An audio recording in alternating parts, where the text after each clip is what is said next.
Muito bem, pessoal. Então, vamos para a nossa primeira aula de administração de recursos materiais. Como nós falamos na última aula, a administração de recursos materiais, ela é extremamente importante para a gestão das empresas, porque necessariamente todas as empresas, elas vão adquirir insumos na forma de materiais para que ela possa ou revender, transformar em um produto acabado, ou então utilizar esses materiais na prestação de serviços. Quando a gente olha a administração de materiais, hoje ela se encaixa como uma área dentro da logística empresarial. Então, as nossas questões iniciais aqui estão relacionadas à questão de compreender o que vem a ser a logística empresarial. Então, esse vai ser o foco da nossa aula de hoje, para que a gente possa contextualizar sob a ótica da administração de materiais. Então, toda empresa, como nós vimos, ela precisa de recursos materiais para poder trabalhar. A logística empresarial, então, ela vai ser categorizada como sendo o processo de planejar, implementar e controlar produtos de maneira eficiente, abrangendo desde o ponto de origem até o ponto de consumo. Se a gente pegar esse slide e focar nas palavras-chave, nós podemos ver que, sendo um processo, nós podemos definir que é um conjunto de atividades. Quais são essas atividades?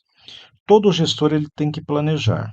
Ele tem que planejar com antecedência quem são os seus fornecedores, quais os materiais serão adquiridos, onde eles estão localizados, qual a quantidade que deve ser obtida para que esse material venha até a empresa. A partir do momento que ele planeja, ele vai implementar, ele vai colocar em ação e depois ele vai realizar o controle para ver o que ficou dentro e o que ficou fora daquilo que foi planejado. Mas ele vai planejar o quê? O processo de aquisição e movimentação dos produtos. Então, se a gente for analisar, se a gente for observar o funcionamento de uma empresa, nós trazemos produtos de fornecedores na forma de matérias-primas, transformamos e entregamos isso para os nossos clientes. Então, o que está movimentando dentro da cadeia? Os materiais. Então, quando a gente fala de gerir esse fluxo, nós estamos falando em fazer a coordenação de todas as atividades para que esse material flua ao longo da cadeia de suprimentos de maneira eficiente, ou seja, sem desperdícios, desde o ponto de origem, que são os nossos fornecedores, até o ponto de consumo. Aqui nós podemos considerar que nós podemos ter dois pontos de consumo. A nossa própria empresa, ela pode consumir materiais, ou seja, fazer o uso final desse material, como nós podemos considerar que, havendo uma transformação, o ponto de consumo será o nosso cliente. E aí, o processo logístico, ele integra algumas etapas, algumas atividades que devem ser geridas de maneira coordenada. Por exemplo, se o nosso material está em um ponto físico diferente do qual a gente se encontra, e o nosso cliente está num ponto físico diferente do qual nós nos encontramos, nós temos que utilizar uma atividade de transporte. É o transporte que vai fazer a movimentação física dos materiais do ponto de vista externo, transferindo esses materiais entre localidades diferentes. Porém, esse material quando ele chega, ele não vai ser prontamente utilizado no processo de transformação. Então, nós precisamos guardar esse material através de um processo de armazenamento para que as condições físicas desse material elas sejam mantidas de maneira íntegra. Depois, nós podemos observar que alguns materiais eles precisam de algum tipo de embalagem. Então, durante o processo de transporte, pode ser que você possa danificar o seu produto, danificar as suas matérias-primas. Então, vocês podem perceber que todo o material que chega na empresa de vocês vem embalado ou numa caixa de papelão, ou vem embalado de repente em plástico bolha, mas de certa maneira a embalagem é que vai fazer o acondicionamento e a proteção desse material, seja durante o transporte, seja no processo de armazenamento. E nós também temos uma atividade que é extremamente importante, que é a gestão das informações. Todos os materiais, à medida que eles trafegam pela cadeia de suprimentos, existem algumas informações relacionadas, ao material que devem ser geridas. Por exemplo, o código do produto, o nome do produto, seu código de barras, a data do pedido, a data da entrega, a quantidade do produto, o preço do produto. Então, o material, para ele ser bem gerido, todas as informações relacionadas a ele devem se manter íntegras e devidamente bem controladas por parte da gestão. Uma outra etapa importante é o manuseio de materiais. Nós mesmos falamos ali do processo de movimentação dos materiais, tanto do ponto de vista do transporte, o seu armazenamento, mas o manuseio dos materiais seria algo mais além. É o processo, por exemplo, quando chega um material em um supermercado, ele chega numa caixa, né, com muitas unidades. O que que eles vão fazer ali? Eles vão abrir aquela caixa, eles vão dividir aquele material para poder colocar, de repente, em exposição, eles vão fracionar esse material. É muito comum, por exemplo, em supermercado, você pega uma peça inteira de mussarela e fatia ela em unidades menores para que sejam vendidos em bandejinhas. Isso aí é um caso típico de manuseio de materiais. E nós temos, por fim, a própria gestão do estoque, que é uma atividade extremamente importante.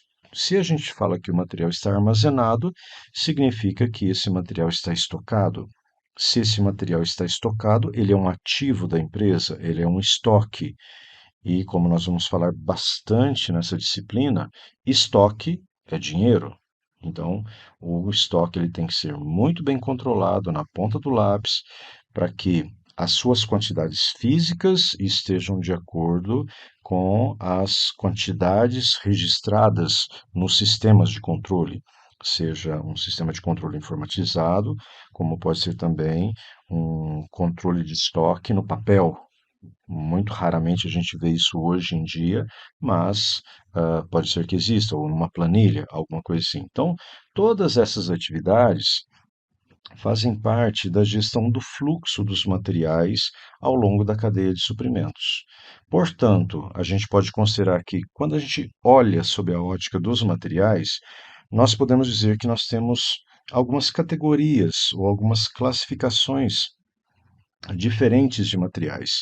Enquanto o produto ainda não foi transformado, o material ele está na condição de matéria-prima.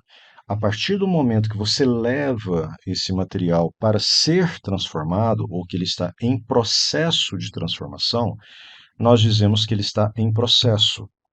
E, ao final, nós temos esse produto já na sua forma finalizada, pronta para ser entregue ao cliente, nós temos esse material na forma de produtos acabados. Então vamos imaginar, por exemplo, uma padaria.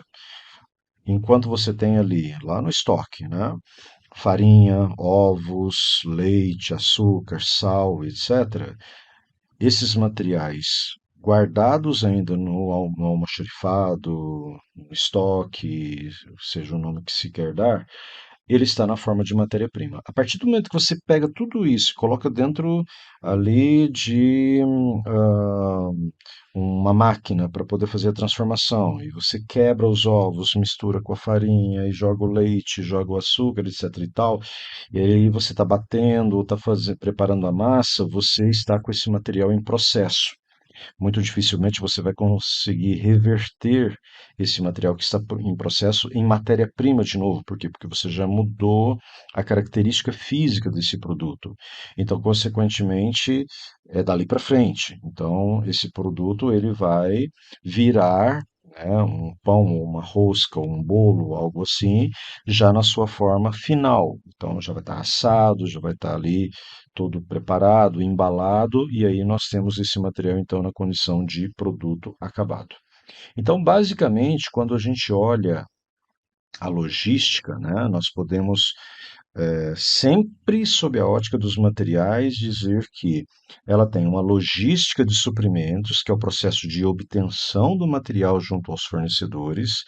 nós temos a logística de produção, que é a movimentação interna dos materiais dentro da empresa, saindo do estoque de produtos de matérias-primas, do almoxarifado, indo para a área de produção e saindo da área de produção e indo para um depósito de produtos acabados.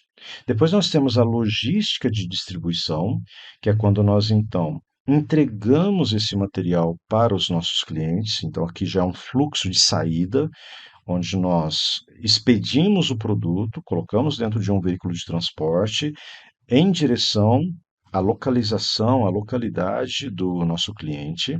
E por último, nós temos uma logística que faz o fluxo inverso, que seria a logística reversa. Nesse caso, o seu produto ele sai do cliente em direção à sua empresa, não necessariamente para a sua empresa. De repente, ela até ultrapassa a sua empresa e vai para o seu fornecedor. Então, por exemplo, você tem como exemplo de logística reversa o caso de uma geladeira que chega estragada, arranhada, danificada e ela volta num fluxo reverso para o fornecedor que vendeu aquela geladeira. Mas em alguns casos, como por exemplo lata de alumínio, você tem o consumo da lata de alumínio e essa lata de alumínio não vai voltar para a Coca-Cola, que foi quem produziu o produto final. Vai voltar lá para o fabricante de alumínio, que vai derreter aquela latinha, né, para que aquilo volte novamente na forma de alumínio no processo de reciclagem. Então, quando a gente olha a relação dos materiais com a logística, para a gente finalizar, nós podemos entender então que o gestor de materiais ele está subordinado a algo maior que ele, porque ele tem que controlar ali internamente